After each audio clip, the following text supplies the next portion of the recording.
नमस्कार दोस्तों। आज के हमारे इस वीडियो में हम आपके लिए संतोषी माता की व्रत कथा लेकर आए हैं। एक समय की बात है, एक बुढ़िया के 7 बेटे थे, जिनमें से 6 कमाते थे और एक ना कमाने वाला था। वो बुढ़िया 6 बेटों को अच्छा खाना बनाकर खिलाती, पर 7वें को उन सबका बचा कुचा झूठा खाना खिलाती थी। और वो भोला भाला अपनी माँ की इस चालाकी को समझ नहीं पाता था। एक दिन वो अपनी पत्नी से बोला, मेरी माँ मुझसे बहुत प्यार करती है। तो उसकी पत्नी बोली, वो तुम्हें सबका बचा कुचा खाना खिलाती है। इस बात पर उसे विश्वास नहीं हुआ। एक दिन वो छुपकर देखता है कि माँ अपने 6 बेटों को बड़े प्यार से कई प्रकार के व्यंजन बनाकर बड़े प्रेम से खिला रही है। जब वो 6 खाना खाकर उठ गए, तब माँ ने उनकी थालियों से जूठन इकट्ठी करी और उसके लिए थाली में परोस कर रख दी। जब वो घर आया, तो माँ अपने सबसे छोटे लड़के से बोली, खाना खा ले। वो बोला, माँ मैं भोजन नहीं करूंगा, मैं तो परदेस जा रहा हूँ। माँ बोली, कल जाता आज ही चला जा। वो घर से निकल गया और गौशाला में पहुंचा, जहाँ उसकी पत्नी गोबर के उपले थाप रही थी। अपनी पत्नी के पास गया और बोला, मैं परदेस जा रहा हूँ, कुछ समय के बाद आऊंगा। तुम संतोष से रहना और अपने धर्म का पालन करना। इस पर उसकी पत्नी बोली, स्वामी आप आनंद से जाइए, मेरी चिंता मत करें, मैं तो राम भरोसे यहाँ रह लूंगी। ईश्वर आपकी सहायता करे। अपनी कोई निशानी मुझे दे दीजिए, जिसे देखकर मैं धीरज करती रहूंगी। इस पर वो बोला, मेरे पास इस अंगूठी के सिवा कुछ भी नहीं है, तुम ये रख लो और मुझे भी अपनी कोई निशानी दे दो। वो बोली, मेरे पास तो कुछ भी नहीं है, बस ये गोबर से भरे हाथ हैं। ये कहकर उसने अपने पति की पीठ पर गोबर के हाथ की थाप मार दी। वो चल दिया। चलते चलते वो दूर किसी नगर में पहुंचा और एक व्यापारी की दुकान पर जाकर बोला, भाई मुझे नौकरी पर रख लो। व्यापारी को नौकर की जरूरत थी, तो वो बोला, ठीक है, लेकिन तनख्वाह तुम्हारा काम देखकर ही बताऊंगा। वो वहीं रहने लगा और सुबह 7 बजे से रात को 9 बजे तक नौकरी करने लगा। थोड़े ही दिनों में वो व्यापारी का सारा लेन देन और हिसाब किताब करने लगा। कुछ ही समय में सेठ ने उसे आधे मुनाफे का हिस्सेदार बना दिया। 12 वर्षों में वो नामी सेठ बन गया। इधर उसकी पत्नी को सास और जेठानियां बड़ा कष्ट देने लगी। उसे लकड़ी लेने जंगल में भेजती, भूसे की रोटी देती, फूटे नारियल में पानी देती। वो बड़े कष्टों से जीवन बिता रही थी। एक दिन जब वो लकड़ी लेने जा रही थी, तो रास्ते में उसने देखा एक मंदिर में कुछ औरतें व्रत कर रही हैं और कथा सुन रही हैं। तो वो पूछने लगी, ये क्या व्रत कर रही हो? इसे करने से क्या होता है और ये कैसे करते हैं? तब एक स्त्री बोली, ये संतोषी माता का व्रत है। इसे करने से मनवांछित फल प्राप्त होता है और गरीबी, मन की चिंताएं, मुकदमे, कलह, रोग आदि सब नष्ट होते हैं। संतान सुख, धन, शांति और मन पसंद वर मिलता है और दूर गए पति के दर्शन होते हैं। उन्होंने उसे व्रत की विधि बता दी। उसने रास्ते में सारी लकड़ियां बेच दी और उन पैसों से गुड़ और चना खरीद लिया और व्रत की तैयारी कर संतोषी माता के मंदिर में पहुंची और माता से दुखी होकर विनती करने लगी, माँ मैं अज्ञानी हूँ और बहुत दुखी हूँ, मैं आपकी शरण में हूँ, मेरा दुख दूर करो माँ। अब वो हर शुक्रवार ऐसा ही करती। एक दिन माता को उस पर दया आ गई। एक शुक्रवार उसके पति का पत्र आया और अगले शुक्रवार पति का भेजा धन उसे मिला।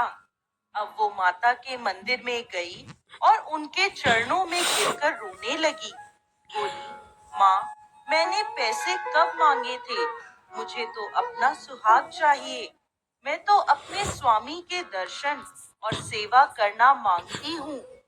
तब संतोषी माता ने प्रसन्न होकर कहा, जा बेटा, तेरा पति जल्द ही आएगा। वो प्रसन्न होकर घर गई और कामकाज में लग गई। उधर संतोषी माता ने स्वप्न में उसके पति को पत्नी की याद दिलाई और घर जाने को कहा। वो बोला, माँ, मैं कैसे जाऊं? परदेश की बात है, लेन देन के कई हिसाब बाकी हैं। माँ बोली, सवेरे उठकर मेरा नाम लेकर घी का दीपक जलाना और फिर दुकान पर बैठना। सवेरे उठकर उसने वैसा ही किया। देखते ही देखते सारा लेन देन साफ हो गया और धन का ढेर लग गया।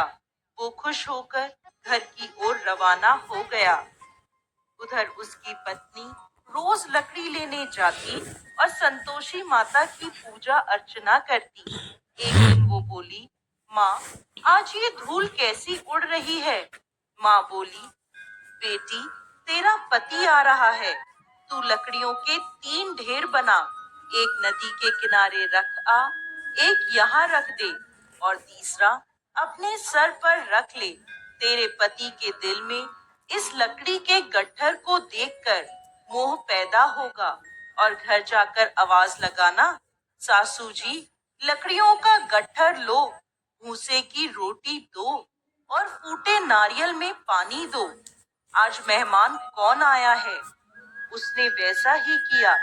घर गई, आंगन में लकड़ियों का गट्ठर रखकर बोली, सासू जी, लकड़ियों का गट्ठर लो, भूसे की रोटी दो और फूटे नारियल में पानी दो। आज मेहमान कौन आया है? ये सुनकर सास दौड़ी दौड़ी बाहर आई और अपने कष्टों को भुलाने के लिए कहने लगी, बेटी, तेरा पति आया है। आ, मीठे भात का भोजन कर और गहने और कपड़े पहन। इतने में उसका पति बाहर आया और उसके हाथ में अपनी दी अंगूठी देखकर माँ से पूछने लगा, माँ, ये कौन है? माँ बोली, बेटा, ये तेरी बहू है। पूरे 12 बरस हो गए ये दिन भर घूमती फिरती है, कोई कामकाज भी नहीं करती। तुझे देखकर नखरे कर रही है। वो बोला, माँ, मैंने तुम्हें और इसे दोनों को देख लिया है। अब मुझे दूसरे घर की चाबियां दे दो, मैं उसमें रहूंगा। माँ बोली, ठीक है, जैसी तेरी मर्जी। और माँ ने चाबियों का गुच्छा पटक दिया।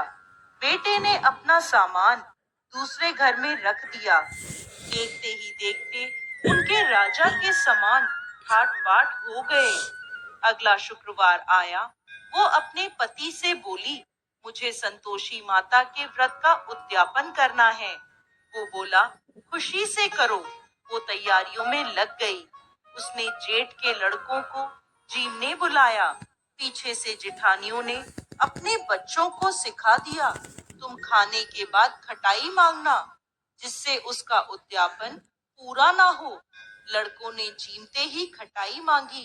तब वो बोली, नहीं नहीं, खटाई मैं नहीं दे सकती, ये संतोषी माता का प्रसाद है। लड़के बोले, तो फिर पैसे दे दो। भोली भाली समझ नहीं सकी और उन्हें पैसे दे दिए। वो उन पैसों से खटाई लेकर खाने लगे। इस पर संतोषी माता क्रोधित हो गई। राजा के दूत उसके पति को पकड़कर ले गए। वो बेचारी रोती हुई माता के मंदिर में गई और बोली, माता, ये क्या किया? माता बोली, पुत्री, मुझे दुख है कि तुमने अभिमान करके मेरा व्रत तोड़ा है और इतनी जल्दी सब भूल गई। वो बोली, माता, मैंने तो कुछ गलत नहीं किया। मैंने भूल से लड़कों को पैसे दे दिए। मुझे क्षमा करो, मैं दोबारा तुम्हारा उद्यापन करूंगी। माता बोली, जा, तेरा पति रास्ते में आता हुआ मिलेगा। वो चली गई। रास्ते में उसे उसका पति आता हुआ दिखा।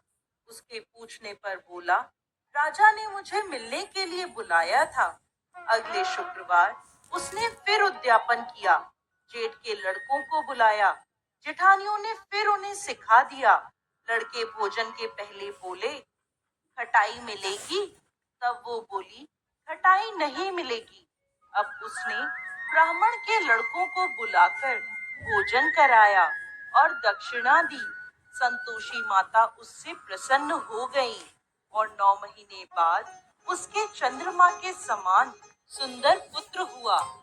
वो अपने पुत्र को लेकर रोजाना मंदिर जाने लगी। एक दिन संतोषी माता ने सोचा, ये रोज यहाँ आती है, आज मैं इसके घर जाकर इसका ससुराल देखती हूँ। ये सोचकर संतोषी माता ने भयानक रूप धारण करा। गुड़ व चने से सना मुख, सूंड के समान होठ, जिन पर मक्खियां भिनभिना रही थी। ऐसी सूरत में वो उसके घर गईं।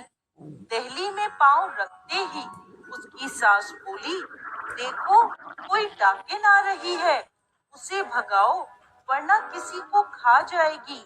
सभी घर वाले भागकर घर की खिड़कियां और दरवाजे बंद करने लगे। तभी उसने ऊपर की खिड़की से देखा तो वहीं से चिल्लाने लगी, आज मेरी माता मेरे घर आई है। आज मेरी माता मेरे घर आई है। उसकी सास बोली, पगली किसे देखकर उतावली हुई है, बच्चे को भी पटक दिया।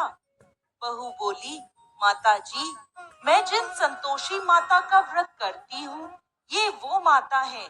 ऐसा कहकर उसने सारी खिड़कियां और दरवाजे खोल दिए।